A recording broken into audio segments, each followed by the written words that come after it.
Ketika Biden dilantik, Tiongkok tahu sekali kelemahan Demokrat yang tidak akan bisa perang shadow di mainland Tiongkok. Makanya mereka berani serang terbuka dengan propaganda kedaulatan atau sovereign right Tiongkok versi mereka. Mereka merasa ditekan habis-habisan di zaman Trump dengan Tiongkok diisukan melakukan penzoliman pada komunitas Uighur dengan pencaplokan Hong Kong dan banyak lagi kesalahan Tiongkok yang dihajar oleh Partai Republik dalam administrasi Trump. Ketika Demokrat sekarang berkuasa, mainnya pakai operasi intelijen. Tidak bisa gampang memainkan itu di Tiongkok. Tiongkok tahu banget, makanya mereka sikat Amerika sekarang. Diumumkannya pelarangan 28 pejabat ex-Trump masuk ke Tiongkok dengan banyak keburukan yang diperlihatkan oleh mereka. Padahal ini hanya menunjukkan bahwa Tiongkok akan membalas dengan propaganda bahwa salah tuduhan Trump tersebut. Dan kedua, mereka unjuk taring ke Demokrat Biden. Berani lawan gak lu? Melihat beraninya Tiongkok sekarang ini, saya yakin Amerika keok dalam 4 tahun ke depan dengan Tiongkok. Lalu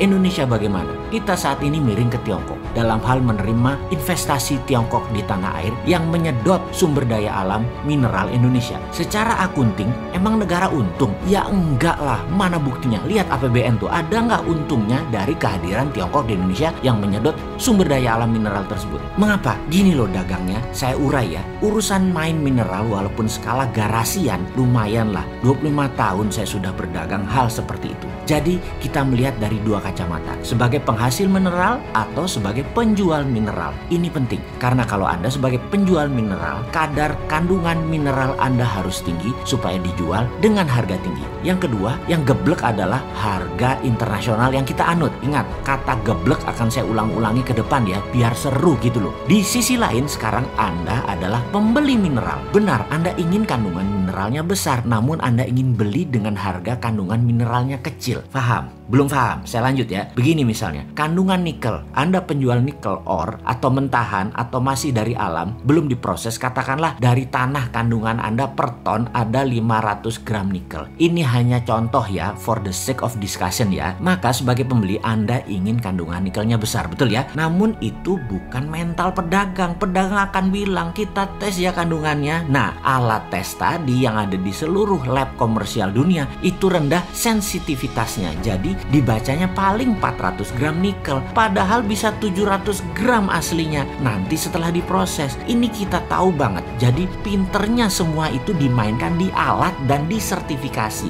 Jadi alat ukur yang ada di lab, di lembaga lab tes mineral tadi, dari sononya, dari pabriknya, mesin tes tadi adalah sudah agen para globalis. Karena itu Sontoloyo ini kalau dagang meterannya atau ukurannya nggak mau pakai Scovindo kayak Surveyor Indonesia kayak apalagi lab luar negeri. Selama hitungannya pakai material fisik labnya, nggak mau aja. Tapi tetap aja ada yang beli karena kita fair. Lalu pakai apa? Kami pakai EDAC system, pakai spektrum warna. Dan jangan kaget kalau hasil lab mineral content Indonesia bisa 2 kali lipat hasil lab manapun di dunia dengan alat ukur yang sudah sejak 20 tahun yang lalu cara penghitungannya sama. Pakai ukuran physical mineral. Ya wassalam dah, lu dikadalin asing. Geblek ya? Ya nggak juga, namanya juga nggak tahu. Lalu sebagai pembeli, kita ini bullshitnya lebih banyak lagi. Dibilang mahal lah nanti peleburannya, refining teknologinya mahal, banyak waste dari produk Anda, benda mineral Anda kecil konten mineralnya dan lain sebagainya. Sehingga nggak pakai lagi harga bursa internasional, tapi pakai harga ongkos tambang. Lah ini gebleknya nambah. Wis angel, wis berbisnis tambang mineral kok ngene digoblokin asing. Padahal kalau pakai SWF versi MMT, sovereign wealth atau kekayaan nasional tadi bukan untuk didagangkan, tapi sebagai alat tawar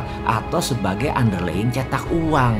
Sekarang SWF jadi lembaga loh, lembaga hutang berbasis perusahaan. Dan ini super lucu. Maaf ya, boleh bilang geblok lagi nggak ya? Maklum, SWF-nya niru ide Bosman, tetapi hanya namanya saja yang ditiru. Actionnya mah jauh beda langit dan bumi. Yang sekarang berbasis hutangan, yang memang jago hutang sih, memang ya jago hutang ya otaknya hutang. Yang satu yang kita yang MMT berbasis aset nasional yang tidak diperdagangkan tapi dijaminkan sebagai underlying. Kesimpulan, dalam mengelola sumber daya alam nasional yang milik rakyat ini sesuai Undang-Undang 45 pasal 33 yang menurut saya salah kaprah, selalu menuruti negara besar yang punya GBHN sangat baik atas pencaplokan sumber daya alam negara lain. Dan ini harus ditangani oleh Menteri Peperangan. Ini adalah warfare, masuk kategori perang, bukannya masuk ranah perdagangan. Kalau bernegaranya sadar akan ke NKRI-an garis lurus loh ya ini ya, bukan menambah banyaknya pejabat diam seperti saat ini yang banyak lupa kalau kita punya wakil presiden.